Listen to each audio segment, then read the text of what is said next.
This course comprises a book entitled Persian Language Teaching. In Persian, آموزش زبان فارسی.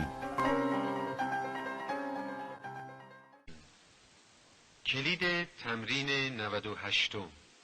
1. شما ایستاده اید. 2. او ایستاده است. 3.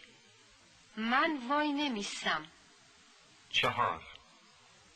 آنها هرگز نمی ایستند. 5. ما هرگز وای نمیستیم.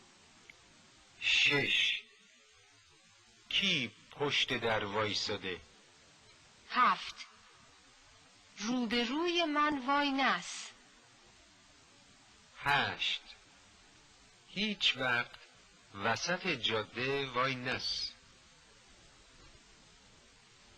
9. او همیشه در مقابل آینه ایستاده است. 10. یه چند دقیقه وایسا تا قطار بیاد.